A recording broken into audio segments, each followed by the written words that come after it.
Kami akan membuat video dokumentari tentang Masjid Muhammadi dan di nama Kota Baru. Dan nama saya Nur Elina Syamimi binti Hasan. Nama saya Tan Ho Ying. Nama saya Siti Mariam binti Mak Meramdi. Dan nama saya Muhammad Syamil Aiman bin Sukri. Let's check it out. Yes. Bye-bye. Sejarah Masjid Muhammadi bagi agama Islam. Masjid Muhammadi dikenali sebagai Masjid Besar Kota Baru yang telah didirikan pada tahun 1867. Ia merupakan sebuah masjid kayu yang terletak di pinggir Sungai Budur. Sebulan paruh sebelum ia dipindahkan dari tapak asalnya disebabkan ancaman banjir besar sering melanda di Kota Baru. Pembinaan Masjid Muhammadi telah diwujudkan semenjak zaman pemerintahan Sultan Muhammad kedua. Pembinaan Masjid Muhammadi telah diwujudkan semenjak zaman pemerintahan Sultan Muhammad kedua pada tahun 1837 sehingga Oktober 1886. Pada tahun 1921, sebuah bangunan induk mula dibina bagi mengetingkat bangunan sedia ada daripada kayu. Istiadat perletakan batu asas masjid ini telah disempurnakan oleh baginda Sultan Ismail ibni almarhum Sultan Muhammad keempat pada tahun 21 Ogos 1922. Keluasan keseluruhan bangunan masjid ini ialah 10,600 kaki persegi serta mempunyai 4 buah menara yang sedia ada, satunya ialah setinggi 70 kaki. Sebuah daripada menara ini berhiaskan 4 buah jam besar yang dapat dilihat daripada keempat-empat penjuru masjid ini. Masjid ini mula dibina dan dibuka dengan rasminya pada hari Jumaat 31 Julai 1931 oleh baginda Sultan Ismail ibni almarhum Sultan Muhammad keempat. Pada hari tersebut, masjid besar ini telah dimasyhurkan dengan nama baru iaitu Masjid Muhammadi Kota Baru diambil bersempena nama Sultan Muhammad keempat. Kini, masjid ini menjadi pusat penyebaran ilmu agama yang termasyhur di Nusantara sehingga Kelantan dikenali sebagai Semerambi Mekah.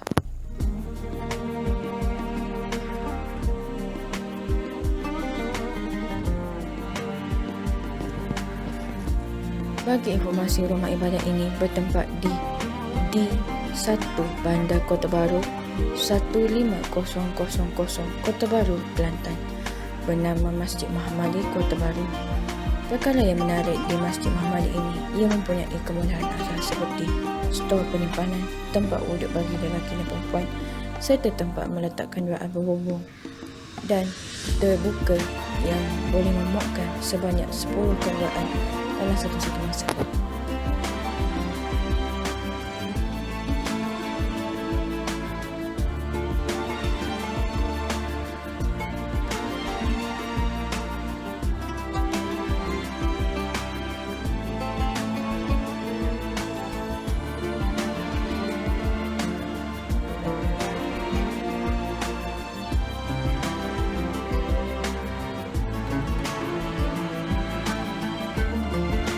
Assalamualaikum warahmatullahi wabarakatuh.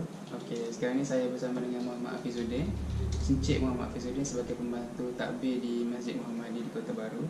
Okey, Encik Muhammad Hafiz, bolehkah saya tanya sedikit mengenai sejarah pembinaan ataupun pembangunan Masjid Muhammadi ini? Sejarah pembangunan Masjid Muhammadi lah. Ya. Okey, nak tanya semuanya daripada mula sampai sekarang lah.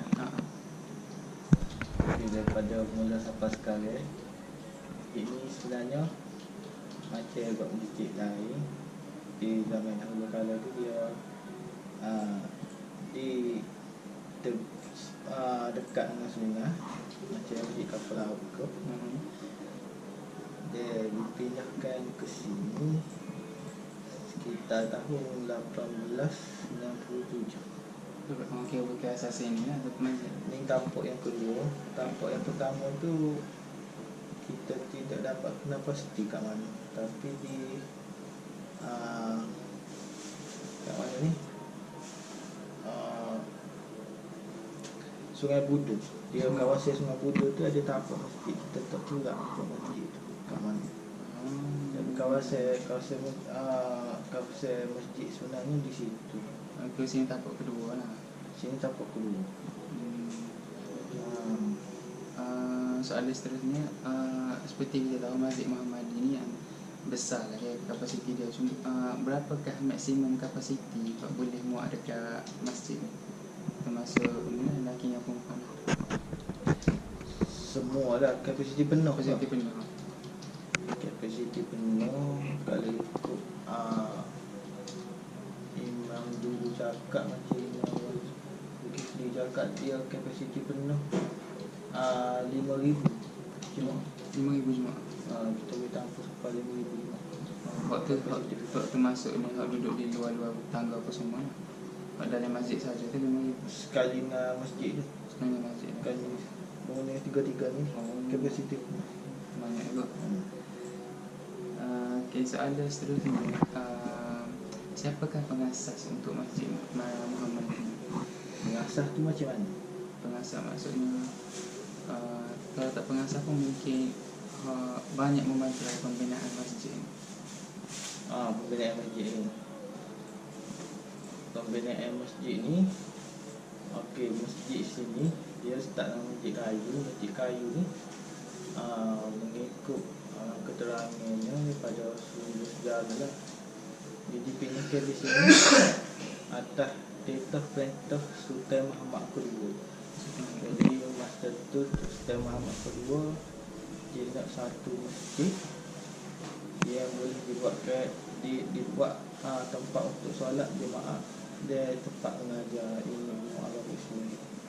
Jadi masjid tu masjid ni sisa-sisa kayu kemusnahan masjid tu akibat banjir. Jadi pada masa 1867 tu dia dipindahkan ke sini. Ialah masa tu masjid dah habis dah kena tak banjir. Jadi dia bina balik sini. Selepas tu untuk bangunan batu ni, kita sebenarnya ada dua bangunan kayu. Jadi bangunan tengah ni dulu dia dipugar struktur dia tu daripada kayu. Ni yang pertama dipugar dari kayu. So ada berapa bangunan keseluruhan? Dia sebenarnya asalnya dua bangunan, jadi sehingga ke sekarang dia jadi tiga bangunan. Jadi bangunan kayu 2 ke 3. Jadi bangunan konkrit tu jadi 3 sekali. Saya rasa itu je kot. Tengah muntah. Ni apa dah. Terima kasih lah. Maaf kalau ambil masa sikit. Terima kasih sekali lagi. Okay. Assalamualaikum. Peranan Masjid Muhammadi amat menarik sekali serta struktur binaannya yang begitu unik mampu memuatkan beribu-ribu bilangan jemaah pada suatu masa. Hal ini turut diperakui Imam Tua Masjid Muhammadi, Tuan Haji Zulkifli Muhammad. Beliau berkata, 3 blok bangunan utama Masjid Muhammadi boleh memuatkan sehingga 5,000 jemaah dan bilangan yang menghadiri solat Jumaat pula akan meningkat sekali ganda apabila mereka memenuhi setiap ruang dan luar masjid. Tadbiran masjid dibantu oleh Imam Muda 1 Wan Zulkifli Wan Omar 45 dan Imam Muda 2 Baharudin Abdullah 41 serta lebih 20 kaki tangan lain terdiri daripada Bilal, Siap, Pengawal dan Keselamatan dan pekerja kontraktor kebersihan. Kewujudan Masjid Negeri Masjid Muhammadi bukan dari sudut binaan dan serta yang memelerikan namanya, malahan ia menjadi daya penarik minat jemaah dan pelancong untuk mengunjungi sejak dahulu sehingga sekarang. Setiap kali waktu solat, tidak kurang 500 jemaah akan hadir menunaikan kewajipan rukuk Islam itu di situ dan mempertambahkan sehingga 600 orang pada sebelah malam. Setiap pagi selepas kuliah subuh, pihak masjid akan mengadakan sesi tadahan dan pengajian kitab. Kemudiannya diteruskan dengan pengajian Al-Quran golongan anak-kanak maupun dewasa. Ini disusuli pula dengan muzakarah sebelum asar dan kuliah maghrib. sebab kami sekumpulan memilih Masjid Muhammadi ini kerana Masjid Muhammadi merupakan masjid negeri bagi negeri Kelantan Darul Naim. Masjid ini dibina pada tahun 1867. Masjid ini juga dikenali sebagai Masjid Besar Kota Baru. Masjid ini dibina daripada kayu yang terpilih pada zaman pemerintahan Sultan Muhammad kedua dan pengubahsuaiannya daripada bangunan kayu kepada bangunan batu yang baru ala reka barat telah dibuat pada 1922 dan telah dirasmikan oleh KDYMM Sultan Ismail pada hari Jumaat 31 Julai tahun 1931. Masjid ini dinamakan sebagai Masjid Muhammadi Kota Baru. Binaan ini berunsurkan seni bina kolonial para Perang Dunia Kedua. Masjid ini merupakan satu menara dan satu kubah. Ia berwarna kuning cair dan coklat dengan kubah keemasan serta puluhan tiang besar dan arca yang menjadi mercu bandar Kota Baru. Di dalam masjid ini terdapat ruang solat utama yang bertiang dan digunakan sebagai tempat menunaikan solat berjemaah.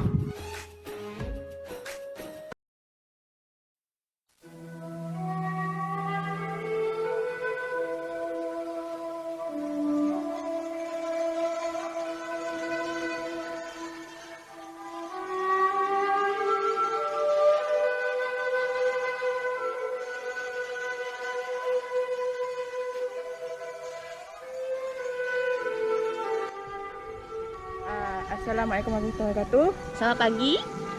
Kami membuat lawatan yang kedua iaitu Tokong Mek duk kampung Cina. Jom cek. I'm Tan Hui Ying. Elina. Syamim. Saya Mariam. So, jom kita masuk. Ya. Tokong Mek atau dikenali sebagai Tin Hin Kong Temple yang bertempat di Kota Baru, Kelantan, dan ia merupakan rumah ibadat Buddha terbesar di Kota Baru yang berlokasikan di Jalan Pantai Cinta Berahi di Kampung Cina. Tokong ini adalah pantauan tokong yang tertua di Asia.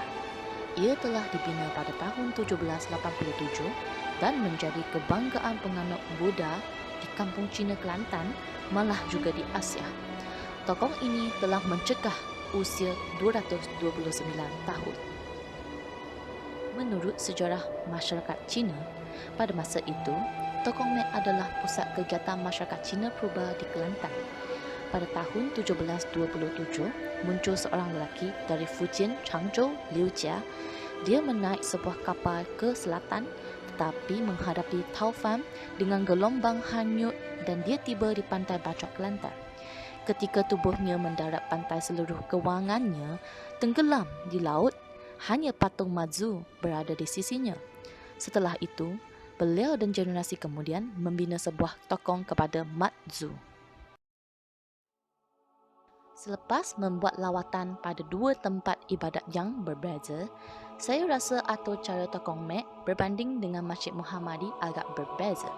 Undang-undang di Tokong Mek lebih banyak seperti cara sembahyang, hari perayaan disambut, cap gome dan juga masa pembuka bagi orang memasuki untuk sembahyang.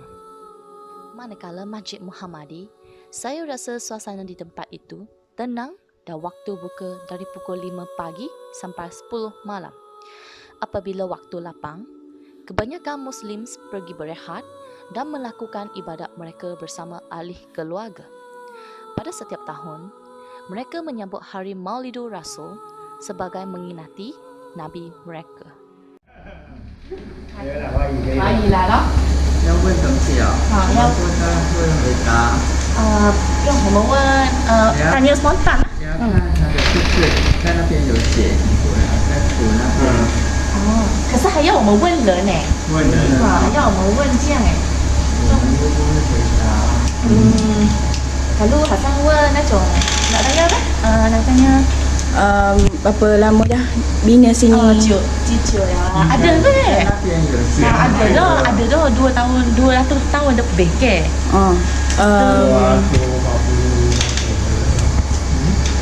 Tengok tiga bel tu kan. Kita ambil auto tiga bel satu berapa tahun. Tengok. Ada buku kitab ke sini.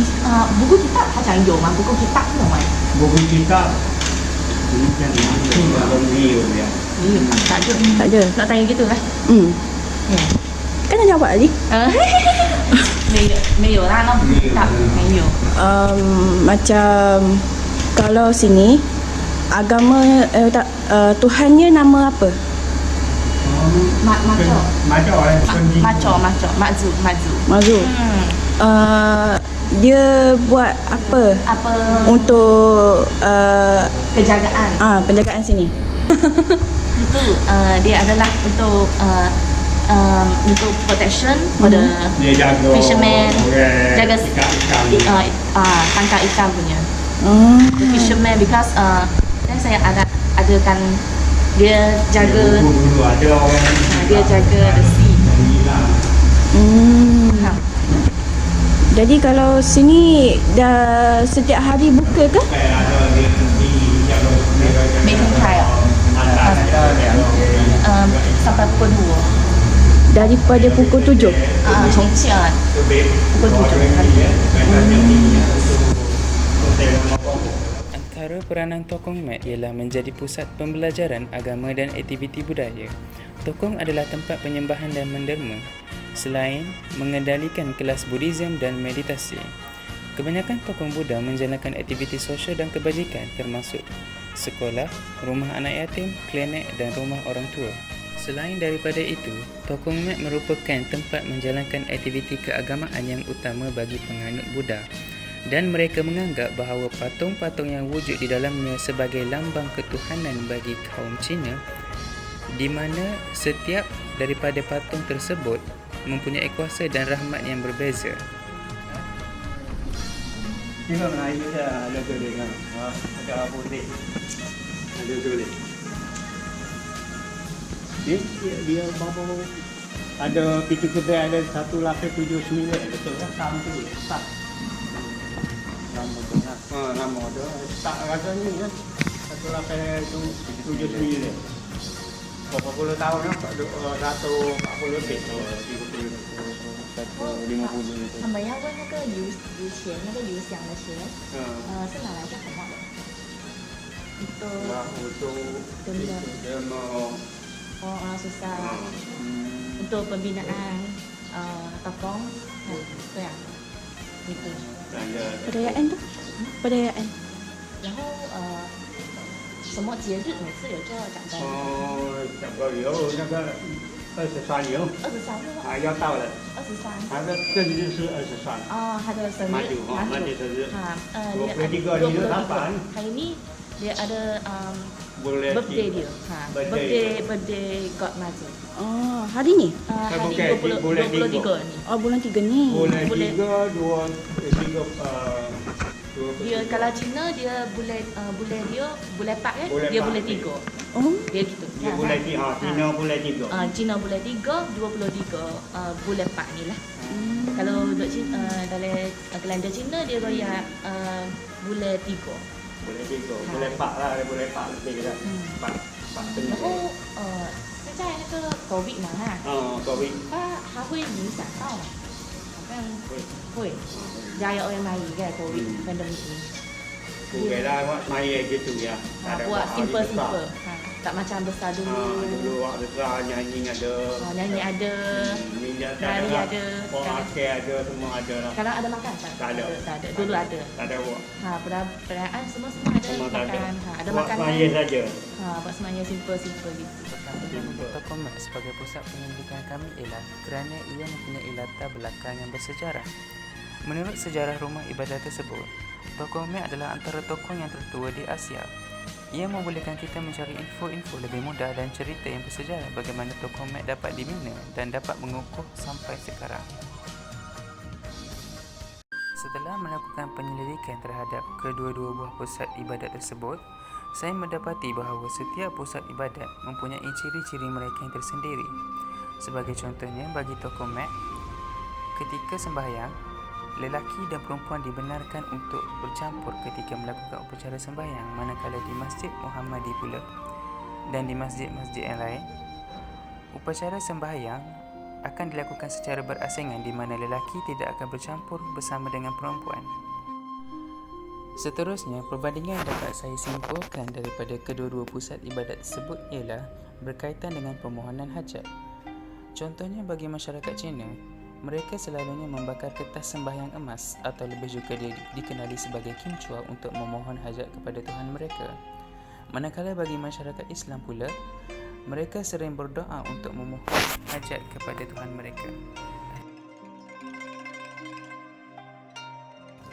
Perbandingan di antara Masjid Muhammadi dan Toko Mek setelah dilewati oleh kumpulan kami, suasana dan persekitaran kawasan rumah ibadat Toko Mek kelihatan banyak haiwan berkeliaran, tepi sungai yang deras dan ia kelihatan sunyi dan panas di tapak kawasan itu.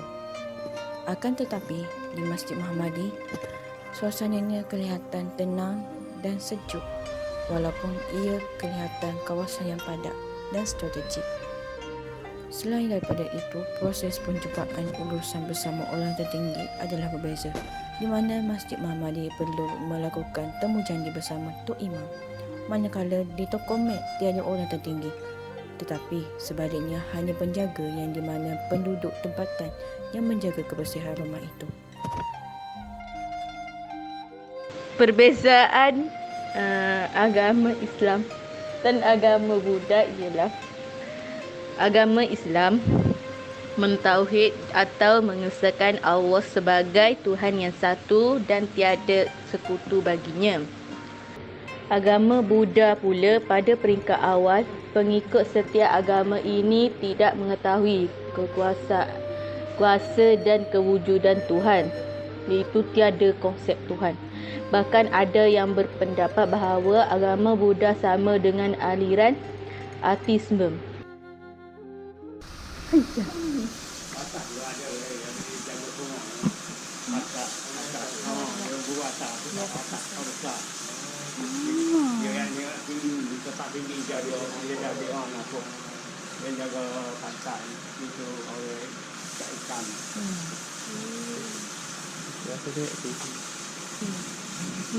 Ke sana?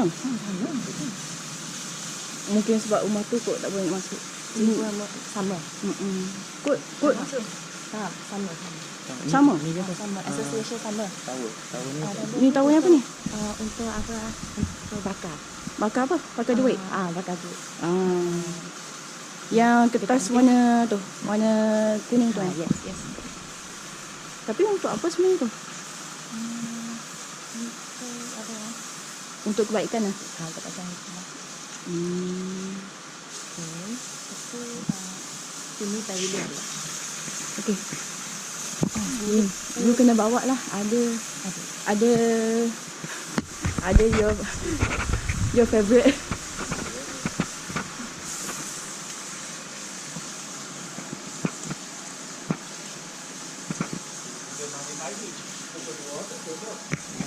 Pavilion ni. Comel lah.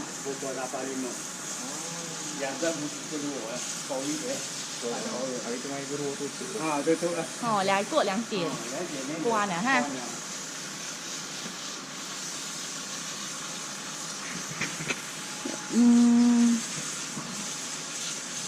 Dia kira macam tempat rehat ke apa yang? Pavilion. Dia adalah salah satu seni bina Cina.